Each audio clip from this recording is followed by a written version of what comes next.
Hi Grinder School, this is Uboat, and on this video I'm going to play every single hand that I played in a short session over the weekend.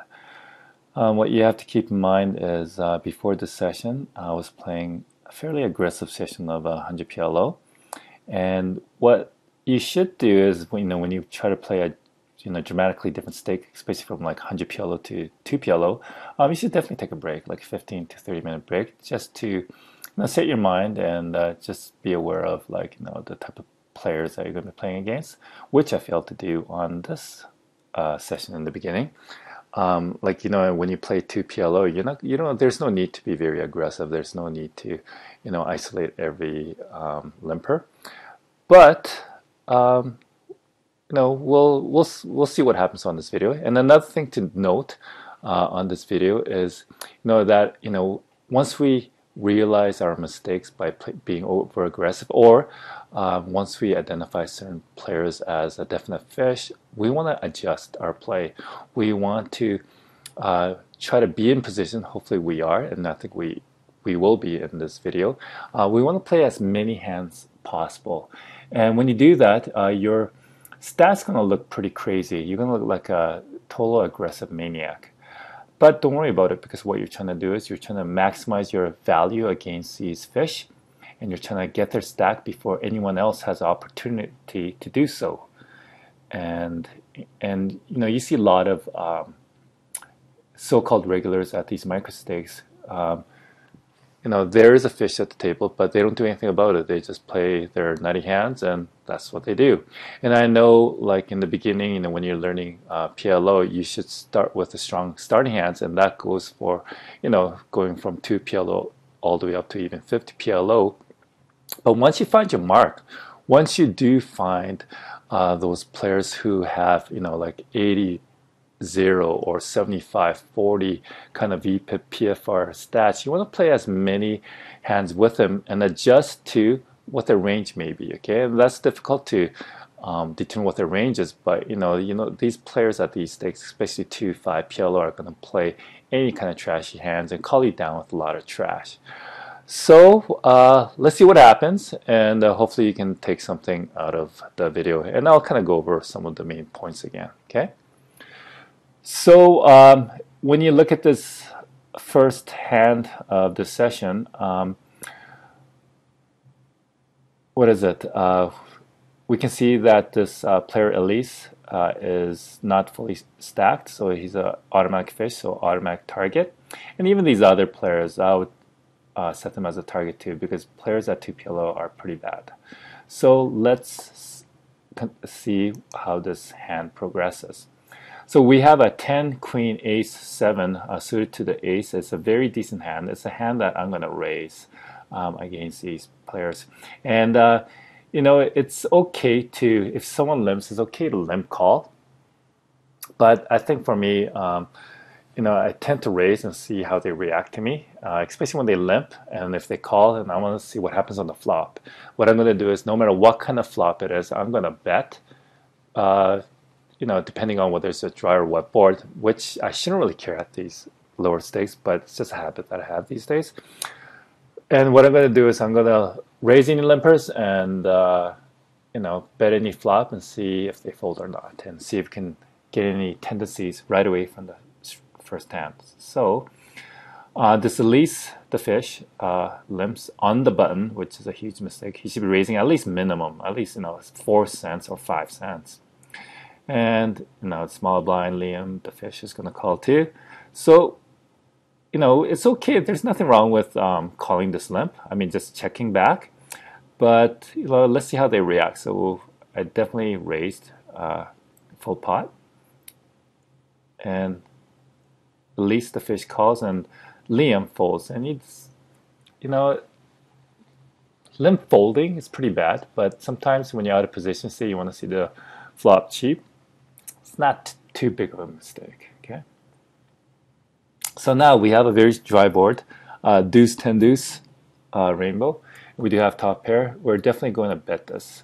And something that you also have to be aware is bet sizing. Something that you should be aware from early on in your PLO development. On On dry boards, we want to bet something fairly small, like something that's close to half to 2/3 pot. So anywhere between, say, I don't know, 10 cents to 12 cents is pretty good. And you just want to do it small because there's less likely that anyone's going to hit this board. Very unlikely that the fish is going to has anything on this board. So we're going to bet something like, I don't know what I did, but maybe 10 cents. And I bet 12 cents, which is all okay. And he folds. And we do have to take note of that.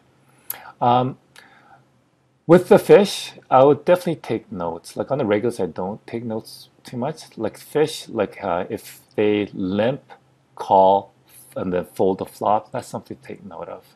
Okay? Because you can make a lot of money by raising and c-betting almost any type of flop to take the pot down. Okay, so we took the first hand down. So next hand. So ace 7 3 8. It is actually a decent hand because 7 8 has some connectivity and is suited to the ace, and it's a hand that you could either raise. Probably not too good to raise because it's not a very nutty hand, especially against these players who are going to call any kind of raises almost. So it's probably better to, like, if someone limps, you're going to just call the limp and try to see the flop cheap. And if you do connect pretty hard on the flop, we're going to bet, okay? So again, I'll release the fish, limps, and we're going to limp call, I guess. And I don't know, I think I would have favored raising to just get some value out of the hand. However, we have a monotone board, and this could, a queen, 9, 5, it could easily hit any of these fish's hand, but it's monotone, and we're out of position, so no point of leading out, especially when the players are capable of calling you down with, say, something like a 7 high mate flush. So we're going to check back. Good thing I did. I thought it was a little bit over aggressive. I guess my memory is not that great after the weekend. So everyone checks back, which means no one really has a nutty hand. No one has ace or king of spades made flush. And we do have a gutter, and we hit it. So we have a mate straight, but already on a mate flush board. This is a type of turn where I am going to lead out full pot and try to take the pot down. If anyone raises or calls, I should, hopefully I do, I should slow down here, okay? So I'm going to bet pot, and I get 2 folds, which is fantastic. Now next hand, we get another really nice hand. We got like 3 good hands in a row. We have a very connected hand with queen 8, king jack suited to the kings. Fairly nutty hand. This is a hand that I am going to raise. So we're going to raise. So remember, we're on the button. We never want to limp from the button. If you limp from the button, I would say don't play poker for about a week. Study some of the videos. I don't care if it's no limit or PLO videos. You got to raise from the button. You got to take advantage of your position. Never limp from the button, okay? Even at 2 PLO. So you're going to raise. Because remember, you want to have a chance of stealing the blinds, and blinds add up. You see, you were able to steal 1 blind for every 100 hands. That's huge win rate over the long term. So again, I knew this guy, he's been a fish for last, how many hands have we played? This is our 3rd hand. He's going to be a caller. He's a calling station, so we're taking note of that too, okay? And we hit a massive flop. We basically have the nuts, and we're going to bet close to pot. And here's a really important thing in PLO. We never want to bet very small just to have any bad players trying to call our bets. Because in PLO, no matter what they have, they're going to call it because they know that they can't go all in pre-flop. So when you have the nuts, or even if you don't have the nuts on the flop, on a wet board like this, you want to bet pretty close to full pot. I hope I did some at least anything between 10 to 13 cents. Even 10 cents would be considered small, but 11, 12, 13 cents would be fantastic on this. So hopefully I bet pot. So he checks back, so he's got nothing, and we bet 12 cents, and he folds. Okay. And the reason why I stopped to comment on the bet sizing is you see so many players betting like say 6 cents or like 5 cents on this kind of board and trying to get the other players to call, and then on the turn say the board pairs and you could be dead. So you never want to give your opponents the opportunity to catch up with their draws. Okay, so it's a little bit different than No Limit, where you try to get the players to hang themselves by calling. But in PLO, you don't want to do that because there's a very good chance that the nut's going to change street per street. So next hand. So hand number 4. 8-4 Jack Deuce. If that at least the fish is playing, I guess we should fold it because we're early position, and we could pot it to try to play in position of the least, but I forget what I did. So I folded.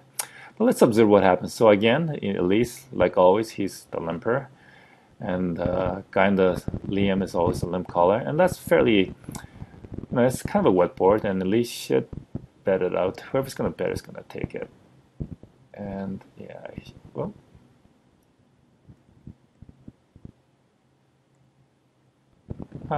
So I can see that.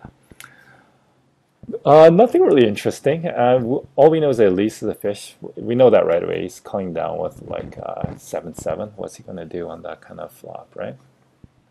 Whereas Liam, he had the second pair on the flop. I would have definitely bet out on that, but let's see what happens. So next hand, we have.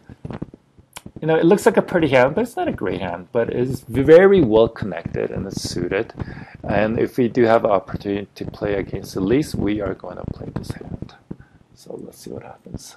So they raise, and we're going to call this for sure if Elise calls, because we remember what we were trying to do is we're trying to be involved in as many hands as we can versus the fish, with probably the hands that the minimum type of hands that we can kind of dominate against this type of player. Okay, and 4, 5, 6, 7 is definitely the type of hands that we can play in this kind of situation. Okay, like I wouldn't play something that has a lot of gaps, something like Deuce, 5, 7, 10. I don't think I would be playing that, but this one I would definitely call. And to see the flop cheap, and this is such a wet board, I'm not even going to bother leading out or even make an attempt to take the spot down because it's just so wet. It probably hit this row 3R's hand like pretty good, and I think that's a betting mistake right there. It's just too small. It's a wet board. Even if he had the 9 Jack right here or 9 Jack suited to the diamond, he should be betting pretty close, like 15 cents plus to take that down. Yeah, I thought that was a bad move. And since this is a 2 PLO, maybe he didn't have anything. But let's see what happens. So next one, 5, 6, 7, 5. We are definitely going to play this hand. We're going to call this open raise against the fish. We're not going to fold this, even from the small blind. Because remember, we want to play as many hands as we can and see the flop to connect. This is a fairly dry board. Not as dry as 4-4 Jack, but Jack 4 is still quite dry. And if we had position, it would be the type of board I would love to take down, but we don't have position. Even against the fish, this is where it kind of sucks. Because, if it was the other way around and he checked back, and then I would definitely, bet some like 8 to 10 cents to try to take the pot down. And now with the 9 of hearts, got a little bit more wet, and I don't know if that's a good idea. I don't think that was a good idea, betting out, leading out. And now there's no way I'm going to lead out, and he's going to check. And I really don't think we have it. Yeah, he had the pair of 9s. So see, like no point bluffing, and that's how I usually play. At the higher stakes, I lead out on those kind of turns, but I think against the fish, there's no point because, they're going to fold. They're not going to put you on jacks. Next hand. We have a decent hand. 3, queen, ace, queen suited to the ace, queen. We have the queens, and 3 is a dangler, which is useless. But against any of these fish, and we have position, it's a hand that's worth raising. Okay, and Liam, he's a fitter fold. He's really super tight, 17-0. Okay, so we raise 6. Remember, from the button, we're never going to, limp. And the small blind calls, and he's a fairly tight person too. I know it's only 6 hands, but even after 6 hands, if especially in PLO, if someone has some like less than close to like 17 or less or 15 or less VPIP, you know that player is going to be playing very nitty, and you can pick on that type of players. And we'll get to those kind of videos later on. So our fish calls, and it's a very wet board, but we do have top pair, and we do have a backdoor flush draw.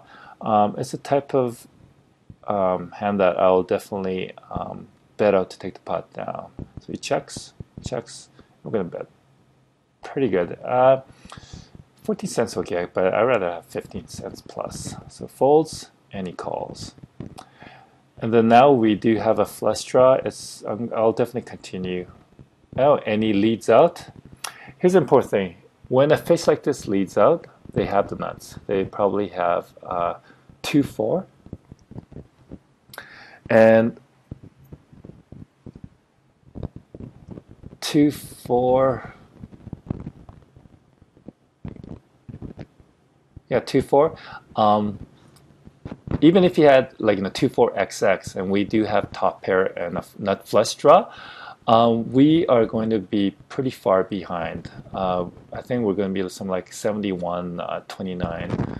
We only have 29% equity, and it's definitely not enough to call. You could call, but I don't want to gamble. Like, he does have the nuts, and I'm on a draw now, and this is it's on the borderline of calling, but I favor the fold, and hopefully I did fold, and I folded. Okay. And if you have any question about that hand, please feel free to post. Okay, next hand. So hand number 8. Still a decent hand if we're going to play against the fish. When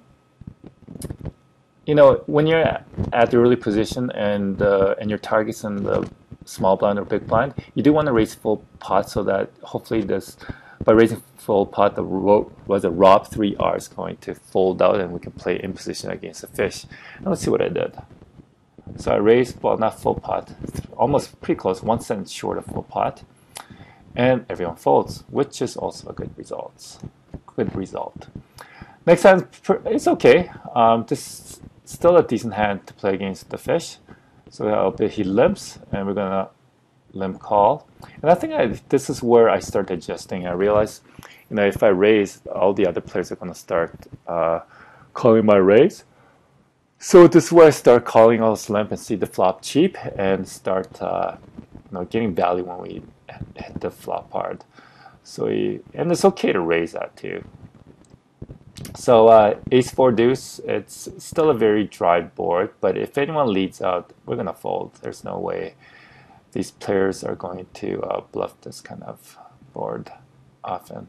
So now they check back, and I do lead out, and he calls.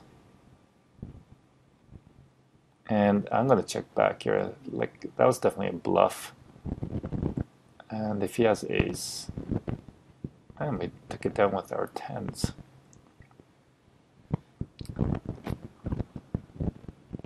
Alright, so next hand. So ace queen deuce 4, it's a pretty trashy hand, but I think definitely worth our raise since we do have position against these 3 players, 2 other players right now, okay? So I raise 6, and remember, I'm just trying to steal the blinds right here. And I do have ace queen, a chance to take the blinds down, and as always, everyone's going to call, so always be aware of that. And their fold to steal is pretty low, 50% and 50%. Definitely, I should have looked at the stats better, but okay, so we got a really super wet board with top pair. We'll definitely lead out, and we're gonna definitely bet out when they check back to us. Pretty close. Oh, and I check back. Huh. Okay, I think I would favor leading out, give us a chance to take the pot down on that move. And then everyone checks back, and I check back again. And wow. And on this one, we're going to fold because that was such a wet flop, and with a 9 pairing there, he could easily have like, you know, Queen 9, Jack 9, or like, you know, 10 king. So definitely folding this type of hand. Okay. So maybe we did save some money on that hand. All right, again, you know, I'm in position against the fish. You know, that 9-10-7, excluding the dangler of deuce, that 9-10-7 is pretty decent hand to play in position against the fish, and I'll definitely call any open raise with that. 3 limps, and I'm gonna raise that because still, you know, that 9-10-7 is gonna hit the board hard, and he's gonna call, and we get a very dry board, and it's definitely. He could definitely have ace, but you know, this is a 50-50 thing. Like, I'll definitely bet this flop at least 6-8 cents and try to take it down. And if he calls, I'll just shut down on this one. So he checks back, and I bet 8 cents, and he calls, and I definitely shut down on that one, especially when there's a mate flush. There's no way I'm leading out, and he takes that C with the 8 high. Oh, so he did have a full house from the beginning. Yeah. Okay, next hand. Another strong hand to play against the fish. And what you have to realize on this hand is interesting. There's a new player, this player, D. Maz. He's calling the blind at early position. Anytime when someone, you know, calls a blind, not waiting for the big blind, that's definitely a sign of a fish also. And we should kind of, and also he's not fully stacked. So we should be aware of like the type of hands that he's gonna have at these positions. So let's kind of see how the hand progresses. So he's, of course, at least going to call the limp, and we're gonna raise against the fish, and they fold. And we have position. We have, you know, it's not a great hand, but in position, definitely worth calling any limp, because he will call. As you can tell, he's 92.8, you know, he's a whale. And even me, like when you look at my stats, 92.58, I look like a whale too, but what you have to be aware of is that I'm in position. I'm trying to play as many hands as I can with him in position and trying to outplay him post-flop. So I let him call. And the other players I'm not too worried, like this Robe 3R, you know, he's a tight passive player, so I'm not too worried about him. Only thing I would be worried about is if he re-raises me. So I have to second that flush draw. And the middle pair, if anyone checks me, it's worth betting out to take the pot down, I think. Don't remember what I did though. Oh, but he leads out. Yeah, so definitely worth a call because, you know, hopefully the other two players folds out, and they do. And now a jack pairs, and if he bets again, ooh, geez. You could call. I really don't think he has anything. But, you know, he is a loose passive fish, and even when he leads out on the turn with 11 cents, he probably has some kind of made hand, whereas we just have the pair of sevens. It's okay to fold. And that's what we did. Wow. Another decent hand that we can play in position against the fish. So I'll definitely open raise, hopefully full pot. I think it's 6 cents again. And I think everyone's going to call. And of course, Elise calls. And we got the second nut flush draw, but nothing else. I think it's definitely worth, I'll just check back. Or we do have queen, so definitely worth leading out too. So, you know, it's 50-50. You could check back, or you can lead out to take the pot down, hopefully. And he checks, and we bet 15 cents, and we get caller there. We get 2 callers, and now we have the second mate flush. and we are definitely betting big because I really doubt this roble has it, and we take the pot down.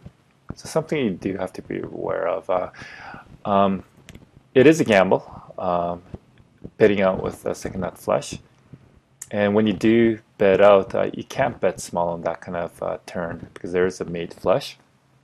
You do have to bet pretty big, and you know, that's something that you have to follow through with. That even if with a second night flush, I mean, like even on the flop, I let out, and then I'll be willing to barrel any mate flush there. I was hoping for an ace of spades, but you know, I'll take this hand. So on to hand number 15.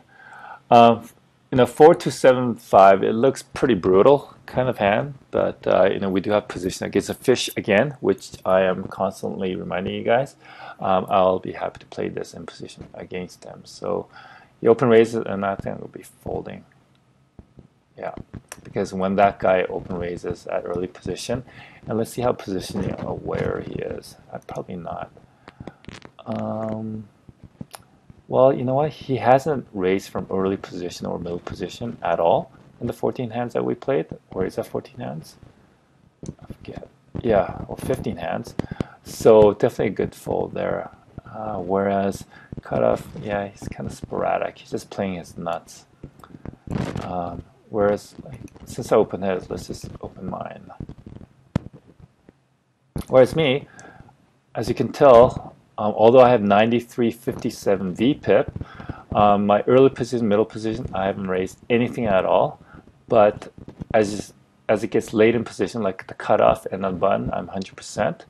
And small blind and big blind, I'm going to be 100% because, especially in the big blind, because I'm going to have position against the fish. So those are typical of my stats. Like usually at the cutoff and button, I'm pretty high. I'm usually 50% plus. Whereas at early position, I'm like usually less than 10%. Even middle position, maybe 15%. But cutoff and the button is where I start really my VPIP and PFR levels really increase dramatically. Sometimes high as 80%. And we'll look at least to our fish. Oh, whoa, this is kind of interesting. He hasn't really... Oh, yeah, he doesn't raise. Yeah, it just limps. He hasn't really played too much from early... Actually, because we've been playing three ways, I guess. Yeah, he's been playing close to 100% of his hands. So, let's continue with this hand. So he raises from the small... No, he calls from the small blind. And what happens now? And I fold, and it's a 4-King-9, and he checks back, and he leads out. He calls. I think they have some junk hands, so he had nothing. Basically, he had jacks. Okay. Pair of nines. Okay, hand number 16. This is a really trashy hand. I'd fold this. I don't think I'd want to even call this one. Yeah, fold. But our release, the fish, he open raises, which is very rare. And he's going to call. Yeah, these players, I don't know what they're... See, like, they just call like crazy. What do they have? So he had a mate straight. It's a mate straight, 5-9. However, at least the fish, he had two pairs, 9s and 6s. Wow.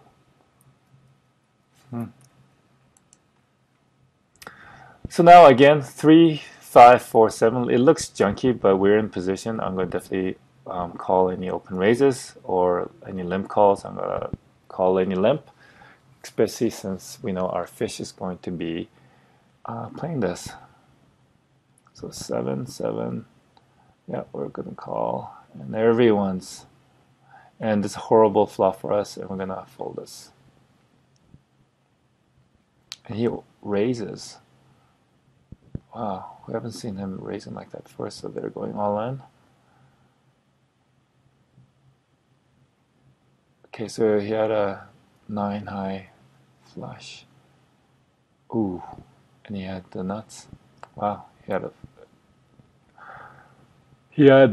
was a set of tens on the flop, and he made the boat. Good for him. So we get his money.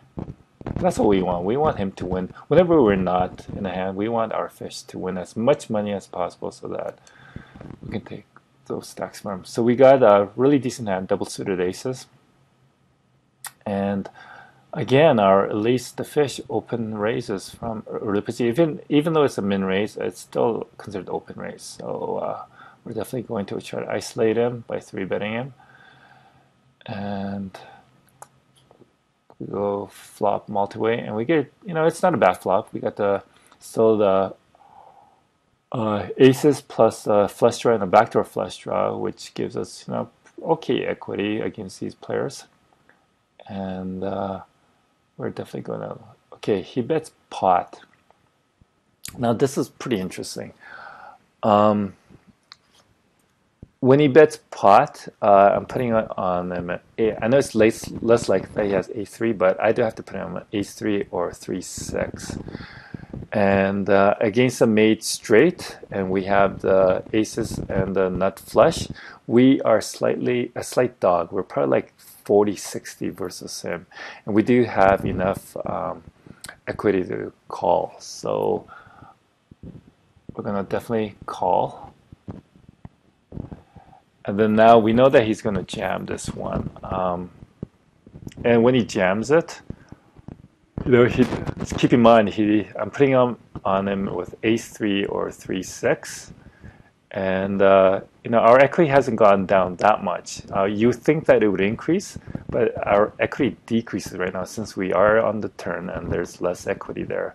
Even though we do have the nut flush draw, 2 nut flush draw, and the pair of aces, now instead of 40-60, we're probably something in the range of maybe 35-65. We probably lost about, 3 to 5% equity here.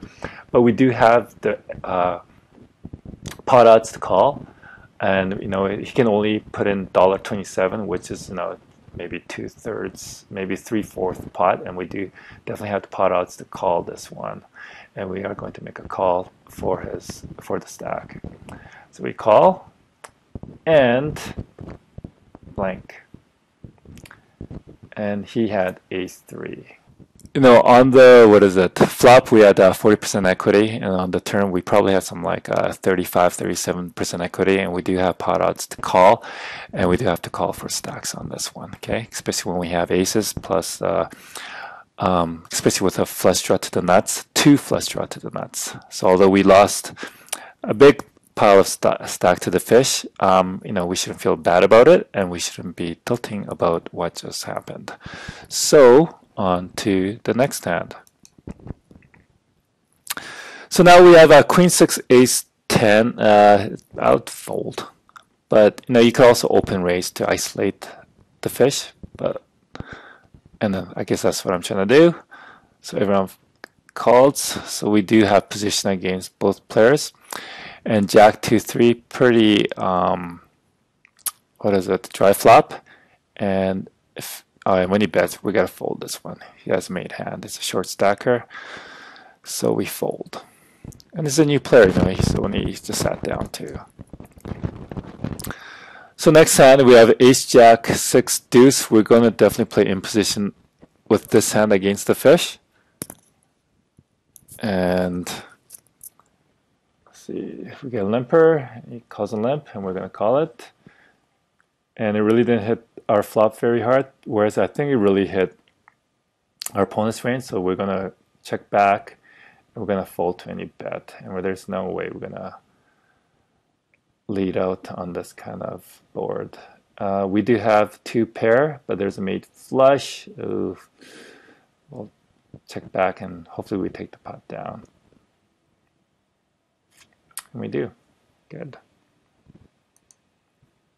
Okay, next hand, we got a really nice hand here. It's the type of hand that I wouldn't mind 3-betting, especially when when our fish is so deep stacked with our stacks. So let's see what happens. So this guy open raises. Ooh. Yeah, we'll call. We're not going to raise this one because that boot court open raise from early position. I mean, from the cutoff.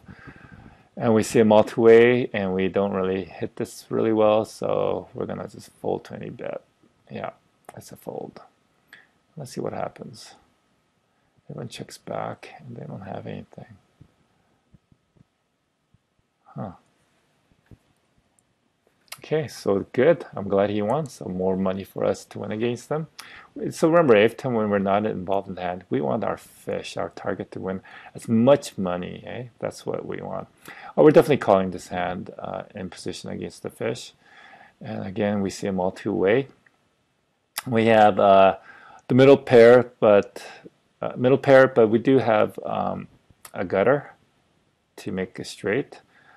So when everyone checks back, it's a pretty wet board. You can either bet out or you can check back. But yeah, and now once we made our hand, we're going to bet out. We're going to try to price out anyone from making the flush. Full pot. Colors. Hopefully we get perfect. So we're going to definitely lead out. And we didn't lead out. Huh. I think that was a mistake. We did have a mate straight, and although the board paired, I think we should have bet close to, say, 50 cents on that river. Yeah, and he had a straight too. Okay, next hand. Still a decent hand to play in position against the fish, so we're going to definitely raise it. And remember that Diaz is not doing too much other, right? It's definitely fish too. And we do have a gutter to a straight. We do already have a pair. And when they check back, we'll lead out to take the pot down, and he calls. And both call. And now we got top pair. I think it's okay to lead out here. I mean, bet out. Only thing I would be aware of is our kicker. Our kicker is a 10. We don't have king or queen. So that's the only thing I would hesitate about. But, you know, these are fish, and we're going to try to bet out and try to get as much value if they call. And no one's re-raising, so I'm assuming no one really has the nuts. And now when we got another ace, there's a possibility someone has a boat. But I'm not too afraid of that, because if these fish had, like, say, two pair, they would re-raise me on the turn. So the only thing I'm really hesitant is about our kicker. And, you know, that guy's 23 cents. If he puts all his 23 cents in, I'm definitely calling. But, and if Elise calls, I'm going to call too. And hopefully we have the best hand. But, you know, it's very iffy at these spots, because, you know, anyone with a kicker with kings and queen or jacks are going to be ahead of us. So, but we're calling and he does raise. So I think this was the one few time where I was kind of really thinking hard about, you know, he probably does have a better kicker, and there's two other cards that going to beat me on this one, but I called because I just thought that maybe, you know, he had, you know, maybe ace five, something worse than mine. So I called, which was definitely a mistake, because, you know, a min raise by a fish is definitely the nuts. And he did have the nuts. He had a better kicker. So we shipped more money towards him. So it's not looking too good on this video, right? But, you know, the thing about playing, you know, PLO, you got to stay persistent. You got to stay patient. And, you know, that's the key. So we're trying to play as many hands as we can. And remember, that's what we're trying to do. And we have a very wet board, and we're not going to really lead out on this one. It's just too wet. We're not going to even bother trying to take this board down. Yeah, it's just too wet. Fold.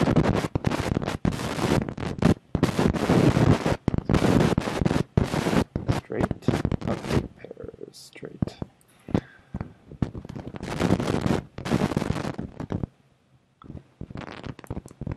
Okay, so next hand, It's still a decent hand to play in position against the fish, so we're going to definitely open raise. And he calls, and no, it's a semi-wet board. It's definitely, I'll check backward. I could let out there too, I guess. But he could easily have ace or jacks. But we're checking back now. Once we check the flop, we're going to check back and just see the cheap. And he did have aces. Top, actually, he had 2 pairs. So he would definitely take the pot down. So now King Jack 5-8. Again, you know, if it's limps, we're definitely seeing the flop. And we do hit, what is it, second pair on a very wet board. And if someone leads out, I'm folding this hand. Yeah. Let's see what they have. Yeah, he had a set.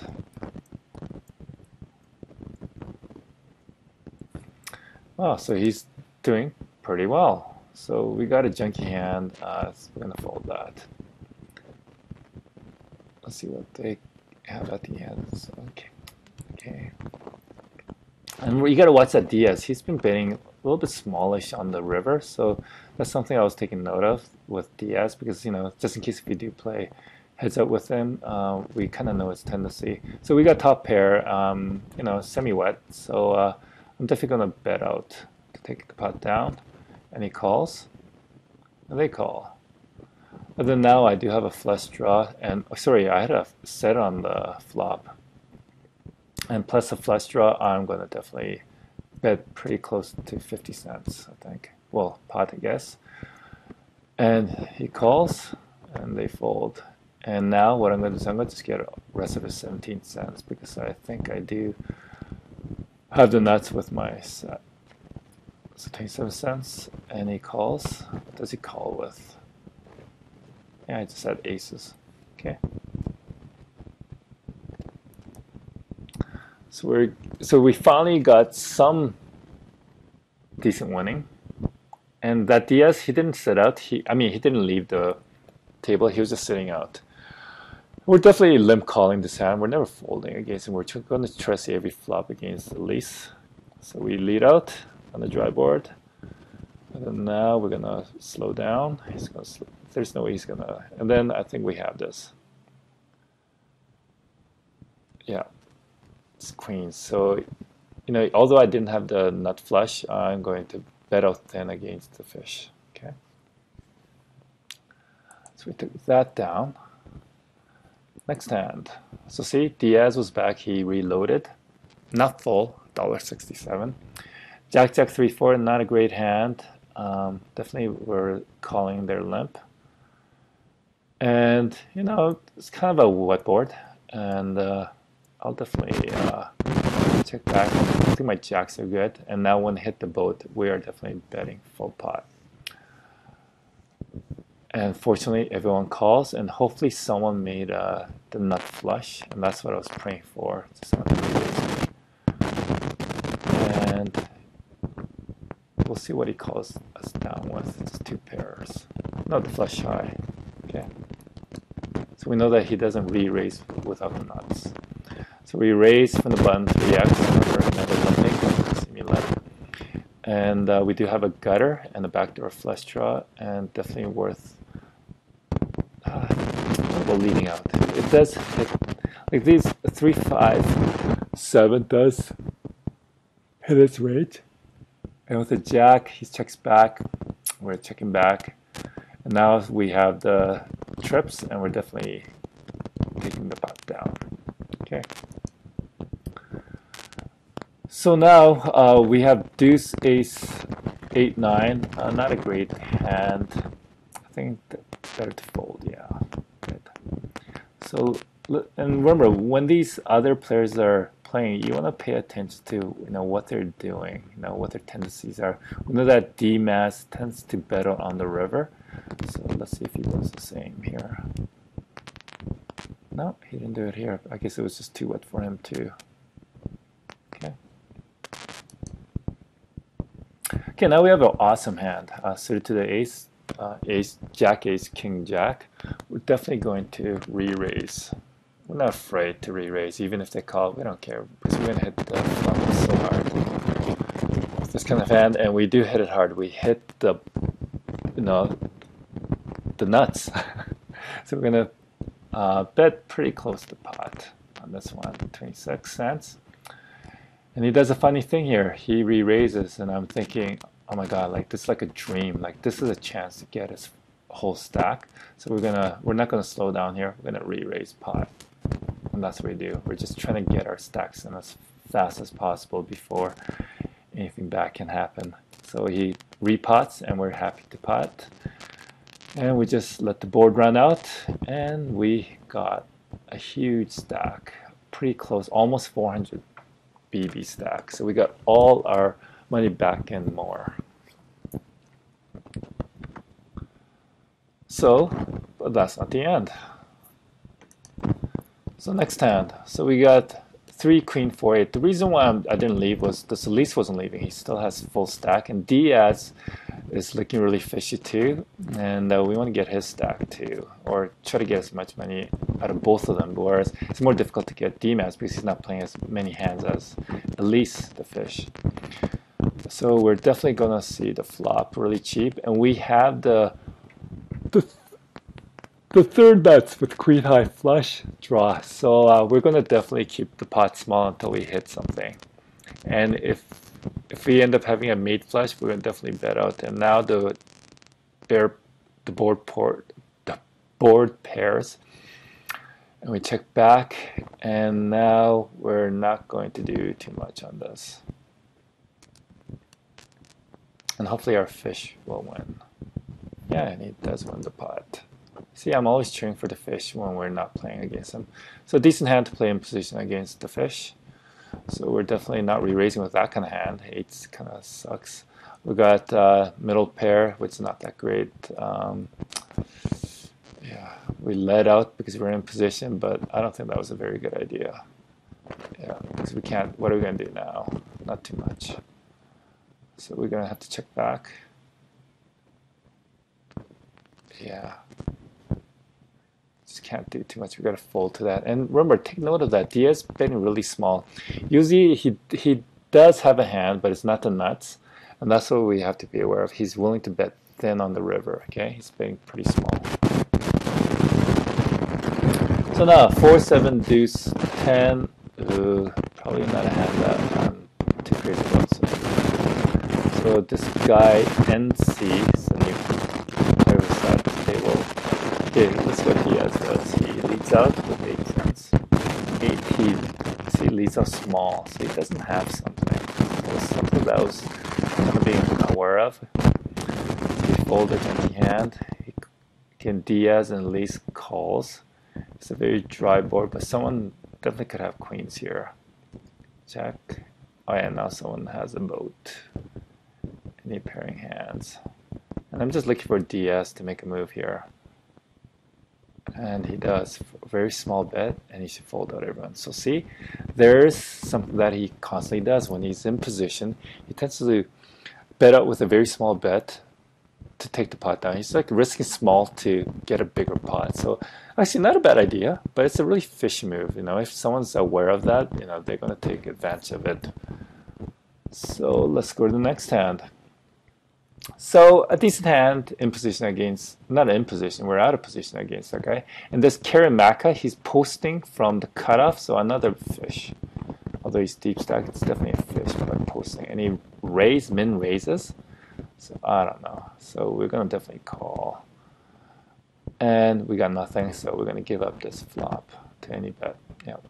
So, and then let's see what happens. So 47, remember we're calling where we want our fish to win. And I think he did. So this guy had set on the flop, and our friend had this pair, so he lost. Too bad. That's too bad. So a decent hand. I hate the pairing of the 7, but still, you know, very well connected that we can definitely call any open raise made by the fish, whether it's Diaz or this Elise the fish, or even Karimaka, because he, you know, posted from the cutoff. And wow, one of the few times that Elise the fish folds. And we definitely call. We were trying to hit this flop part, and no. So we're gonna fold. A lot of min bets.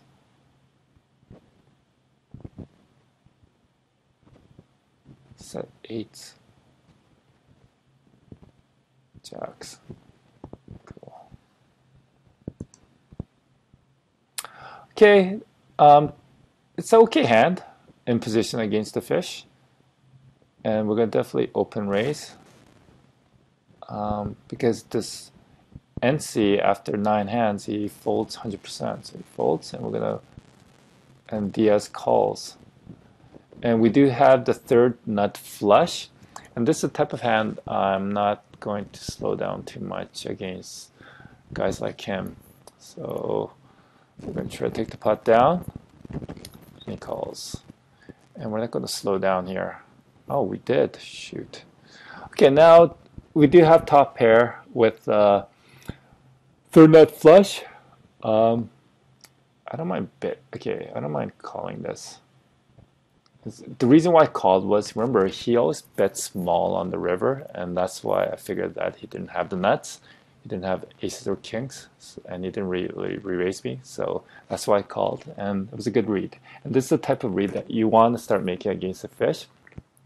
And this is why you want to see the cards. You want to pay attention to other hands that you're not involved in, so that you can make these reads. Like this DS kept making small bets on the river with a non-nutted hand, and I figured that we had the third nut flush, which is not the nuts, but I figured he had even a worse mate flush, so or even two pair. So that's why I made the call. Okay, so next hand, we got aces suited to the ace. So it's a very good hand. We're going to raise. And this is such a weird raise. So when you have a strong hand like this and someone raise you another 2 big blinds, and we know that this guy's a fish because remember he posted from the cutoff. We want to repot and get their stacks. And you know what? This board is it really hits his hand very much. I think maybe by re-raising me additional 2 blinds, maybe he had pairs of like queens, jacks, maybe. I don't know if it's connected or suited, but we're gonna bet big, 50 cents in cost, and we're gonna keep betting on this one. I hate the jack, but still, we're gonna bet pretty big. Yeah, we can get a stack. Yeah, and we're gonna call.